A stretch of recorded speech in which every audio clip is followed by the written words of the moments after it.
Quite a bit has changed in the last 70 years, but the way that music can incite emotion and bring people together has remained the same. From COVID-19 to the civil rights movement, art and music have always been there for people. This is especially true for the LGBT community. In this presentation, I will talk about how popular music has changed between 1950 and now, and how that has both influenced and been influenced by the gay community.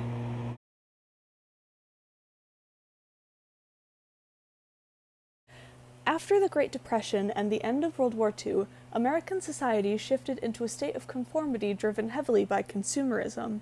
The 1950s were not a forgiving time for minorities. People of perceived difference were shunned, horrific hate crimes were committed against people of color, and it was against the law to in any way act or appear to be gay in public.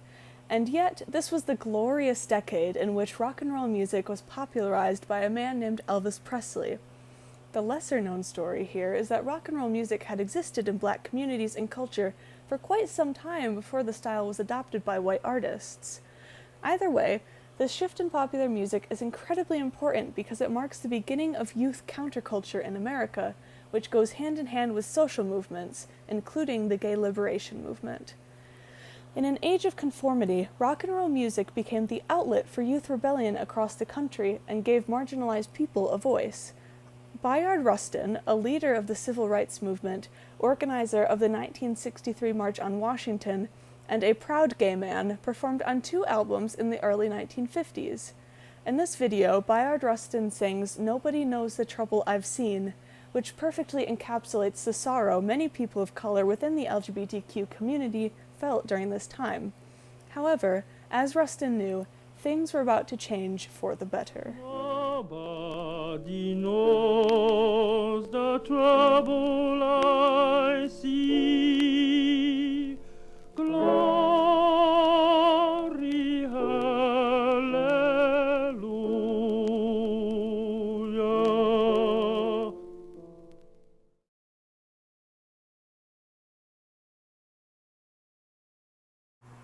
American culture of the 1960s certainly provides a stark contrast to the 50s, largely due to the rising youth counterculture.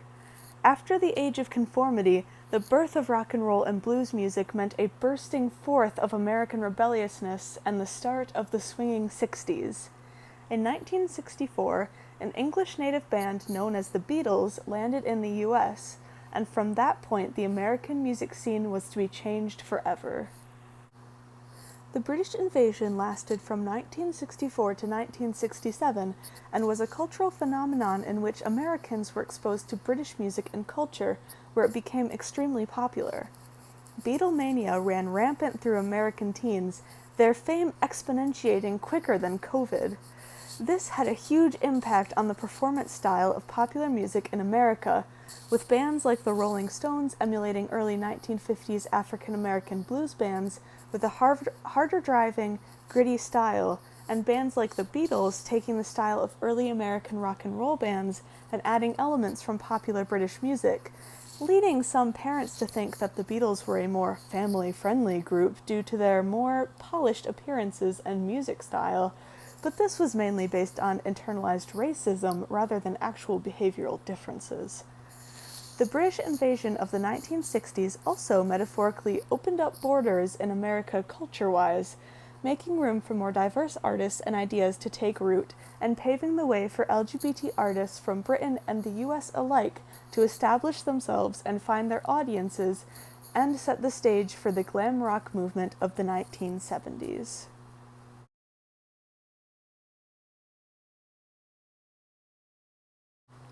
And now we enter the gloriously queer era of glam rock, the 1970s. The 50s and 60s truly set the scene for what was to come for rock and roll music, and the upcoming artists of the 70s, many of which being queer, certainly did not disappoint.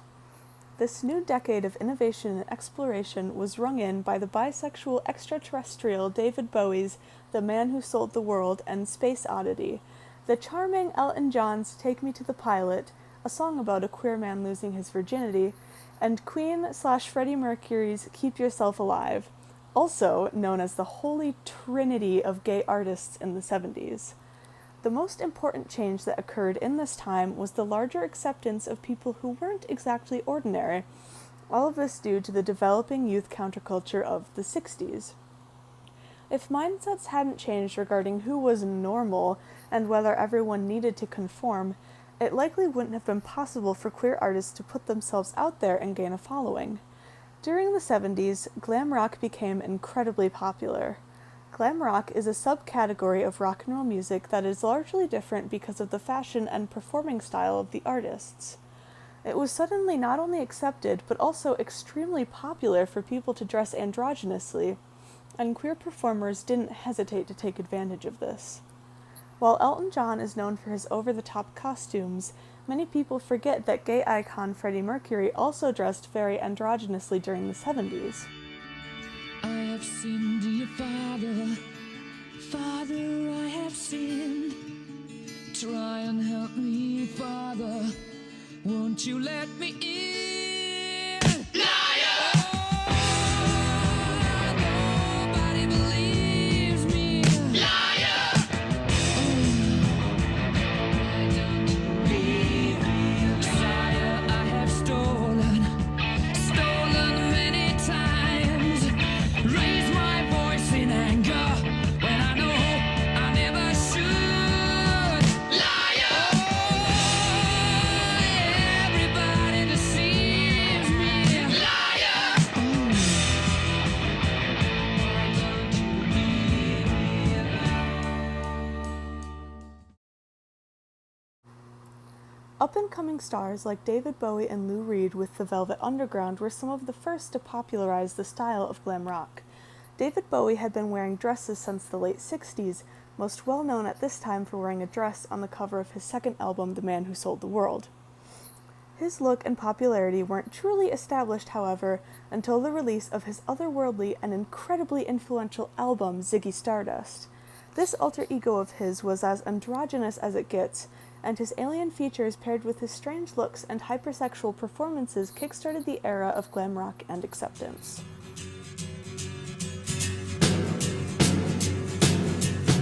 I just really need you, always need to meet you. You're always awful strong, there's your life is putting the sun. Oh no, dear, oh no, dear, you know I feel some love here. Move me, touch me.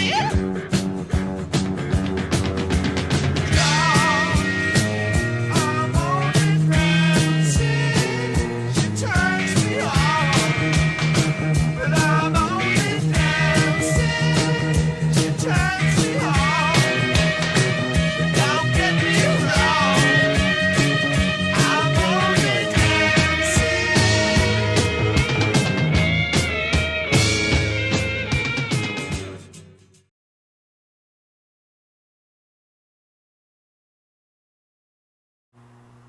Although at this time in America it was illegal to walk hand in hand or dance with a partner of the same sex, that did not exactly stop clubs like the Stonewall Inn in New York from encouraging members of the LGBT community from gathering. From these first underground clubs, there evolved a huge dancing culture among young gay people. The early 1980s were, without a doubt, the absolute height of gay dance clubs, and these clubs were single-handedly responsible for creating and popularizing disco music, the true convergence of the LGBT community and people of color. Stars like Donna Summer dominated the music scene as popular music shifted towards a less organic and more electronic sound. Compared to the 70s, less artists that were popular in the gay club scene were actually queer. However, as Philip Brett and Elizabeth Wood note in their study of lesbian and gay music, whether these idols experience same-sex liaisons or not is beyond the point. More crucial are certain characteristics portrayed in their singing, such as vulnerability or actual suffering, mixed with defiance, to which many of their fans relate. The rising gay club scene and the sense of community that grew out of shared music and experiences was huge for queer people in America because it gave them this sense of expression and an outlet, not to mention a way to find people who were like them so that they could group together with a united voice. What would I have to do to get you to notice me too? Do I stand in line, one of a million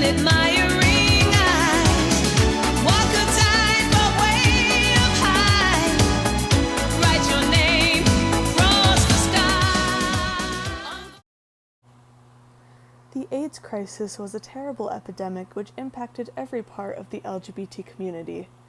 The first clinically observed case was in 1981, and from that point things only got worse. Unfortunately, the response from the government regarding funding and spreading information was ruled by homophobia, a mindset that likely cost several thousand lives. Despite the 70s feeling tentatively accepting, the AIDS crisis meant that the nation felt more polarized than ever. Because of this, it is very important that the LGBT community remained connected and supportive, and one of the best ways to feel united is through music. Songs like Cyndi Lauper's True Colors, Whitney Houston's I Wanna Dance with Somebody, Diana Ross's I'm Coming Out, and Queen's I Want to Break Free were quickly adopted by the LGBT community because even though only Freddie Mercury of Queen was actually queer out of that list, each song has themes of either the isolation felt during the AIDS crisis or the defiance that was absolutely necessary to hold on to when it would have been easiest to just give in.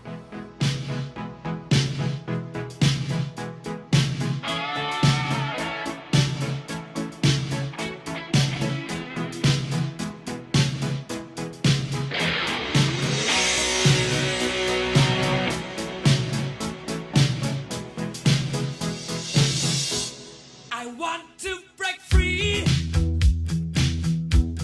I want to break free.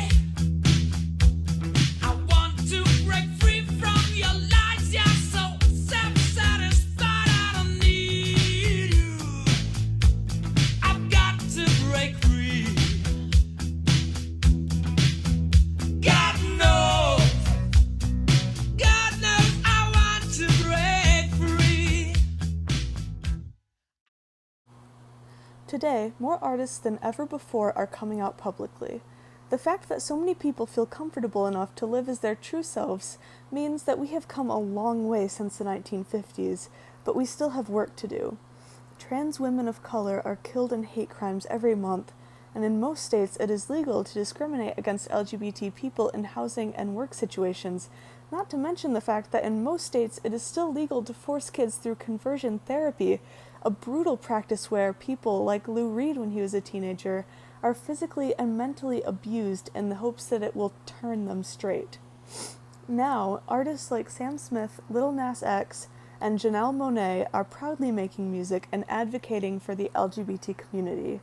Music is a creative force that has the power to manipulate emotions, introduce ideas, and make people feel connected.